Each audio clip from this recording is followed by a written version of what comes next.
Hello दोस्तों, SC Bose classes में आपका स्वागत है। आज मैं आप लोगों के लिए क्लास 9 का मैथ का मॉडल पेपर लेकर आया हूं जो आपकी परीक्षा के लिए बहुत महत्वपूर्ण है। और इस वीडियो को ध्यान से देखें, लेकिन इससे पहले जो है आप जाकर मेरे चैनल पे मैथ का जितना भी क्लास 9 का फॉर्मूला है वो अपलोड हो चुका है, और उसको जाकर देखने के बाद इसको बनाइए, आराम से आपका बनेगा। तो चलिए सबसे पहले जो है क्वेश्चन नंबर 1 की ओर ध्यान देते हैं। तो क्वेश्चन नंबर 1 जो है कि निम्नलिखित में से कौन परमेय संख्या है। तो परमेय संख्या का मैंने वहाँ पर उदाहरण दिया है, और यहाँ भी समझ लीजिए थोड़ा सा क्या है कि जो जिसका रूट निकल जाए वो परमेय संख्या होगा। ठीक है, तो परमेय संख्या रूट किसका निकलेगा, इसका निकल जाएगा। ये सब तो है ही नहीं। पाई अपरमेय संख्या होता है, रूट 23 निकलेगा ही नहीं। ठीक है, 225 को तोड़ने पे 15 गुना 15 225 होता है, तो 15 रूट निकल जाएगा, यानी ये क्या है, परमेय संख्या है, डी नंबर। निम्न में से कौन जो है 3 और 4 के बीच में स्थित है। तो 3 और 4 के बीच में स्थित रहने के लिए इसको कितना चाहिए, संख्या रेखा पर मान लीजिए कि ये हमारा जो है ये इधर हो गया 3। ठीक है, तो 3.1 3.2 3.3 इस तरह से चलेगा और 4 तक चलेगा। ठीक है, तो कहने का मतलब 3 पॉइंट कुछ भी आ जाए तो 3 और 4 के बीच में होगा। तो सबसे पहले 2 को 7 से डिवाइड कीजिए। तो 2 को 7 से डिवाइड देने पर कितना आ रहा है, 2 तिये 6, 6 और 1 7 और 2 पचे 10। 3.5 किसके बीच में आएगा, 3.5, और 3 और 4 के बीच में आता है। तो कहने का मतलब क्या, 7/2 जो है इसका आंसर होगा, यानी 3 और 4 के बीच में होगा। नेक्स्ट क्या है, ये भी मैंने फॉर्मूला लिखा है। ठीक है, तो a माइनस बी और a प्लस बी, या a plus B a minus B is equal to होता है a square minus B square. ठीक है, तो a square minus B square माने √5 का स्क्वायर, और माइनस कितना है, √2 का स्क्वायर। तो √5 को √5 से गुना करेंगे तो 5 आएगा, और √2 को √2 से गुना करेंगे तो 2 आएगा। आंसर कितना आ जाएगा इसका, 3 आ जाएगा। ठीक है, ऑप्शन नंबर डी जो है इसका राइट आंसर होगा। ठीक है, आगे बढ़ते हैं। 32 पे पावर 2/5 किसके बराबर होगा। तो 32 को अगर तोड़ा जाए तो 2 16, 2 8 16, 2 से 4 बार में, 2 से 2 बार में, और 2 से 1 बार में, कुल मिला के 2 पे पावर कितना आ जाएगा, 5। 32 को हम 2 पे पावर 5 लिख सकते हैं, और इंटू 2/5 है, तो 5 5 कट गया, तो 2 पे पावर कितना बच गया, 2। 2 पे पावर 2, तो 2 दूनी 4 इसका आंसर होगा। 4 कितना ऑप्शन में मिल रहा है आपको, ऑप्शन नंबर बी में।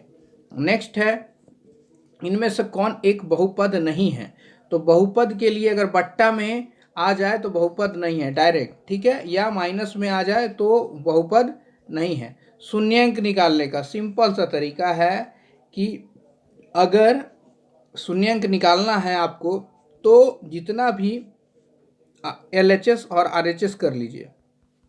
ठीक है, यानी x minus 2 is equal to 0 लिख लिए, तो माइनस में है तो इधर जाके इसको क्या में ले जाएंगे, प्लस में ले जाएंगे, तो 0 + 2 यानी x बराबर 2 आंसर होगा। ठीक है, चलिए नेक्स्ट है कि घात। तो सबसे ज़्यादा पावर देखना है आपको, पावर सबसे ज़्यादा 4 पे है, तो इसका घात जो हो जाएगा वो 4 हो गया। नेक्स्ट क्या है, नेक्स्ट है कि इसको डिवाइड करना है। तो डिवाइड करने के लिए जो भी है आपको संख्या दिया हुआ, जो भी दिया हुआ मान, उसको सबसे पहले जो है सॉल्व कर लीजिए, शून्यंक निकाल लीजिए। क्या निकालना है, शून्यंक। तो x -1 हो गया, तो -1 हमको कहाँ रखना है, px पे रखना है। तो -1 पे पावर क्या हो गया, 3 हो गया। -1 पे पावर 3 प्लस -1 पे स्क्वायर और प्लस -1 और +1, कुल मिला के कहा जाए तो कितना आ गया, यहाँ 3 बार माइनस है तो माइनस, यहाँ 2 बार माइनस है तो +1, फिर -1 +1, 1 और 1 प्लस में 2, यानी 2 प्लस में 2 माइनस में, तो कितना आ रहा है आंसर, 0। कितना आएगा, 0 आंसर हो जाएगा। ठीक है, आगे बढ़ते हैं। एक्स अक्ष पर स्थित किसी बिंदु का निर्देशांक निम्न में से किस रूप का होता है। तो एक्स अक्ष का पूछ दिया है, तो इसका जो राइट आंसर होगा वो एक्स अक्ष पे x 0 होगा, ठीक है। मूल बिंदु के निर्देशांक क्या होंगे?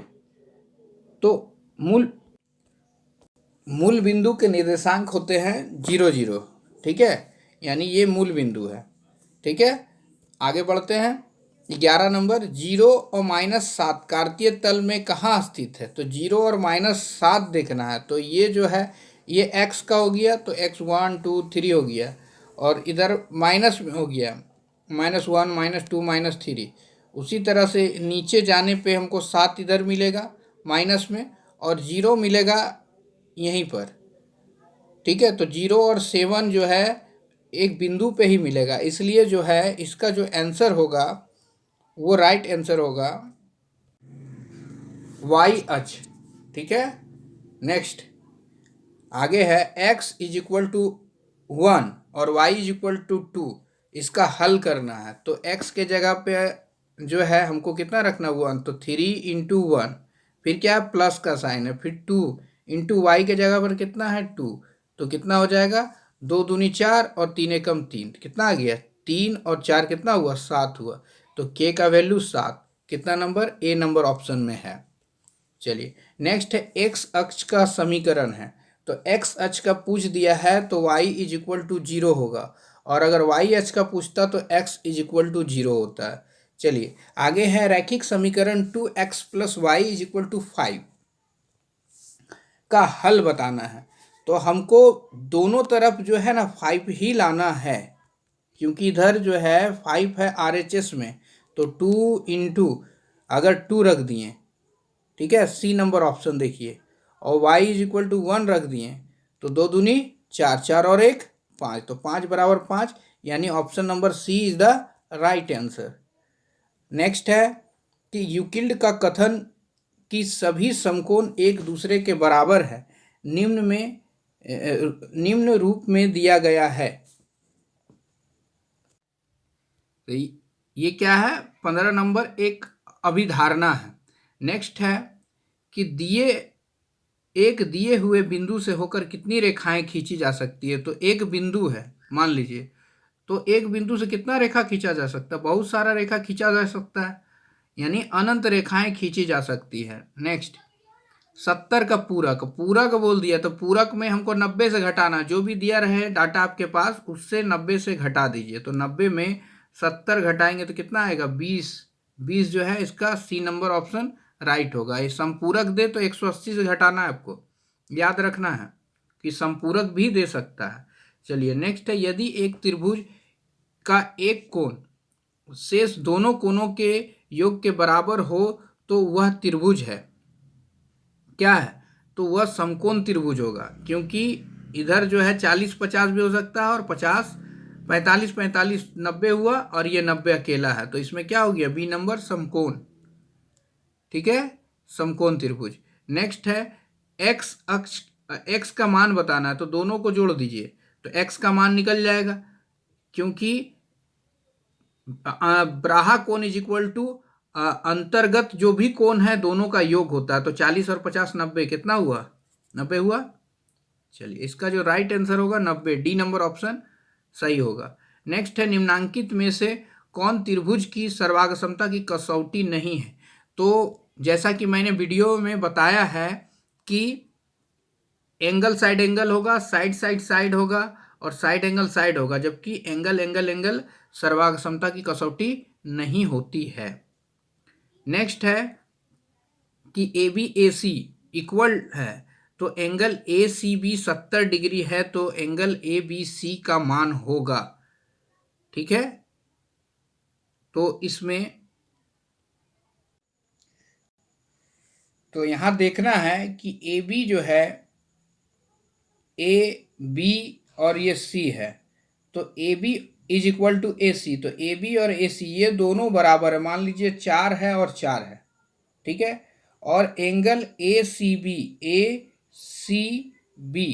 ये जो है 70 डिग्री है, कितना है 70 डिग्री। तो ABC पूछा है ये एंगल, तो ये भी 70 होगा, क्योंकि दोनों तरफ से 4 है, तो एक खुट्टा अगर हम खड़ा कर दें दोनों तरफ से इस तरह से, तो दोनों का एंगल तो सेम बनेगा ना, ये 70 है तो ये भी 70 होगा, अगर 60 रहता तो 60 होता, यानी option number C is the right answer. Next, एक चतुर्भुज के कोण जो है 3, 5, 9, 13 है के अनुपात में है। तो सिंपल सा क्वेश्चन दे दिया है कि हम लोगों को देखना है कि सबसे पहले कि 3x, तो 3x 3 प्लस 5 प्लस 9 प्लस 13 सबको जोड़ दीजिए और 360 से भाग कर दीजिए।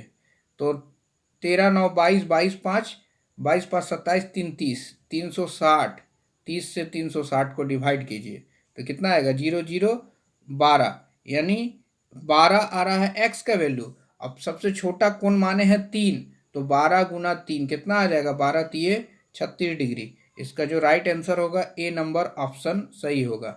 नेक्स्ट है कि किसी चतुर्भुज की भुजाओं के मध्य बिंदुओं को एक क्रम में मिलाने पर रेखाखंडों द्वारा बना चतुर्भुज एक कैसा चतुर्भुज होता है। तो ये जो होगा वो समांतर चतुर्भुज होगा। चलिए नेक्स्ट है, आकृति ABCD में एक समांतर चतुर्भुज BC is equal to 7 centimetre और AE 5 सेंटीमीटर है। ये देखिए इसमें जो ये वाला दिया हुआ है ये बोल दिया है 7 सेंटीमीटर और ऊंचाई जो है 5 सेंटीमीटर। तो समांतर चतुर्भुज का क्षेत्रफल बराबर होता है आधार गुना ऊंचाई, तो 7 गुना 5 कितना हो रहा, 7 पचे 35 सेंटीमीटर स्क्वायर। 35 सेंटीमीटर स्क्वायर कौन सा है, सी नंबर ऑप्शन सही होगा। नेक्स्ट है कि एक समांतर चतुर्भुज और एक त्रिभुज एक ही आधार तथा समांतर रेखाओं के बीच स्थित है। यदि त्रिभुज का क्षेत्रफल 12 सेंटीमीटर स्क्वायर है तो समांतर चतुर्भुज का क्षेत्रफल कितना होगा। तो जब आधार और समांतर रेखाओं के बीच स्थित है एक त्रिभुज, तो त्रिभुज का क्षेत्रफल जो है दिया हुआ 12, तो चतुर्भुज कितना होगा 12 ही होगा, 12 सेंटीमीटर स्क्वायर। चलिए नेक्स्ट है, वृत्तखंड एक चाप के बीच के भाग। तो वृत्तखंड ये वृत्त है और ये जो है जीवा है। तो जीवा और चाप ये दोनों के बीच जो भाग बन रहा है तो क्या बोलते हैं, एक चाप तथा किसके बीच में, जीवा के बीच कौन होता है, वृत्तखंड। ये वृत्त का खंड होगा, ठीक है, ये दोनों जो है वृत्त का खंड है। चलिए आगे, 3 असरेखी बिंदुओं से होकर कितने वृत्त खींचे जा सकते हैं, केवल एक और एक। चलिए आगे है, आकृति में एंगल ACB का मान। तो एंगल ACB का मान 1/250 कर दीजिए, कितना आ जाएगा 25 डिग्री, ठीक है। अब ऐसा क्यों हुआ 25 डिग्री, तो जब भी इस तरह का हम लोगों के सामने वृत्त दे दे और यहाँ जो दे दे 50, तो आधा हो जाएगा ये वाला, यानी एंगल ACB का मान पूछ रहा है तो वो कितना हो गया 25, और यहाँ दे दे तो यहाँ डबल कर देना है। चलिए आगे है, एक त्रिभुज ABC में AB जो है 4 सेंटीमीटर है, AB जो है 4 सेंटीमीटर है तथा एंगल A जो है, एंगल A 60 डिग्री है। इस त्रिभुज की रचना संभव नहीं है। तो क्यों संभव नहीं है, तो 4 सेंटीमीटर से अगर हमको ज़्यादा दे दे तो संभव नहीं है, और 4 से कम दे दे क्योंकि 60 डिग्री है और भुजा कितना है 4 है, तो 4 और ये सब भुजाएं कम होनी चाहिए। तो संभव कब नहीं होगा, जब 4.5 हो जाएगा, बाकी सब तो कम है। ये ध्यान रखना है, सिर्फ इससे कम देखना है, ठीक है। अब आगे, उस त्रिभुज का क्षेत्रफल क्या होगा जिसकी भुजाएं 3 4 5 है। अब 3 4 5 वाली भुजाएं है तो त्रिभुज का क्षेत्रफल क्या हो जाएगा, हमको ABC दे दिया है, पहले S निकाल लीजिए हीरोन का सूत्र द्वारा, ठीक है। तो 3 4 7 5 12, 12/2 कितना आ गया 6 आ गया, 6। अब हम लोगों को निकालना है SA SB SC का फॉर्मूला से, तो S तो 6 आ गया और SA घटाएंगे तो 6 में 3 घटाएं कितना बचा, 6 में 3 घटाएं तो 3, फिर 6 में 4 घटाएं तो कितना बचा 2, और 6 में 5 घटाएं तो 1। सबको रूट अंडर कर लीजिए, है ना, और इसको तोड़िए, 2 तिये 6 और 3 गुना 2, रूट 3 और 2 निकलेगा रूट, तो 3 दूनी 6 सेंटीमीटर स्क्वायर। देखिए इसका आंसर होगा C number option right answer है। समबाहु त्रिभुज का क्षेत्रफल ज्ञात करना, तो समबाहु त्रिभुज का क्षेत्रफल क्या होता है, √3/4 भुजा स्क्वायर। तो √3/4 भुजा कितना है, भुजा हम लोगों के सामने 6 दिया हुआ, तो 6 को 2 बार लिख लीजिए, 6 गुना 6, 2 दूनी 4, 2 तिये 6, फिर 2 तिये 6, तो 3 तिये कितना हुआ 9, और 9√3, 9√3 कितना ऑप्शन नंबर ए में है। आगे आर त्रिज्या वाले गोले का आयतन, अब देखिए सारा फॉर्मूला आ रहा है, मैंने फॉर्मूला बता दिया है, ठीक है। कब बताया है तो जाकर वीडियो में देख लीजिए, इसी चैनल पर अपलोड किया जा चुका है। चलिए आगे क्या है, गोले का आयतन क्या होता है 4/3 πr³ होता है, ठीक है। चलिए आगे है आर त्रिज्या तथा h ऊंचाई वाले बेलन का कुल पृष्ठीय क्षेत्रफल। तो बेलन का कुल पृष्ठीय क्षेत्रफल होता है 2πr ब्रैकेट में h प्लस r, या फिर 2πr h प्लस 2πr²। एक घन का आयतन जो है 512 है, तो घन का कुल पृष्ठीय क्षेत्रफल। तो सबसे पहले आयतन से हम लोग क्या निकाल लेंगे, a निकाल लेंगे। तो a जो है 512 है, तो a³ बराबर √512 कर दीजिए, 512। अब 512 को तोड़ने पर जो है क्यूब तोड़ेंगे तो कितना आ जाएगा, 512 को तोड़ लीजिए, 512 को तोड़कर दिखा दिया गया, 2 से 512, 2 से 256, 2 से फिर कितना 128, 2 से 64, 2 से 32, 2 से 16, 2 से 8, 2 से 4, 2 से 1 2, ठीक है। ध्यान दीजिएगा, तो इसमें जो है हम लोगों को सबसे पहले देखना है कि 2 कितना बार है, 1 2 3 4 5 6 7 8 और एक 9 बार में है। तो 9 का हम लोग क्या निकाल लेंगे, 3 जोड़ा जो है निकाल लेंगे। तो क्या आया है, तो ये जो हम लोगों ने तोड़ा, सबसे पहले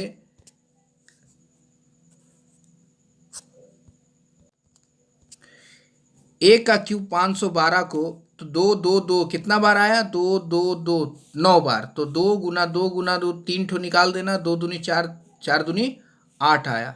8 क्या आ गया हम लोग के पास, 8 a का वैल्यू आ गया। तो घन का पृष्ठीय क्षेत्रफल क्या होता है, घन का पृष्ठीय क्षेत्रफल होता है 4a², ठीक है। तो 4 इंटू a कितना हम लोगों के पास आया है 8, 8 और 8 अट्ठी अट्ठी 64, 64 को 4 से गुना कर दीजिए, तो 4 चौके 16, 4 छक 24, 24 और 1 25, 256 इसका राइट आंसर हो जाएगा। चलिए नेक्स्ट है, एक शंकु की तिर्यक ऊंचाई 10 है और त्रिज्या 7 है। शंकु का वक्र पृष्ठीय क्षेत्रफल, तो शंकु का वक्र पृष्ठीय क्षेत्रफल क्या होगा, πrl। तो पाई का मान 22/7 और r हम लोगों के पास जो है 7 दिया हुआ है और l जो है तिर्यक ऊंचाई 10 दिया हुआ, 7 7 काट दीजिए, 22 दाइयाँ 210 जो है इसका right answer A number option होगा। नेक्स्ट प्रथम 5 जो है प्राकृत संख्याओं का माध्य, तो प्रथम 5 प्राकृत संख्याओं का माध्य 1 + 2 + 3 + 4 + 5/5 कर दीजिए। तो 1 2 3 3 3 6 4 6 4 10 5 15, 15/5 करेंगे तो कितना आएगा आंसर, 3 आएगा, ठीक है। तो इसका जो राइट आंसर होगा वो 3 होगा।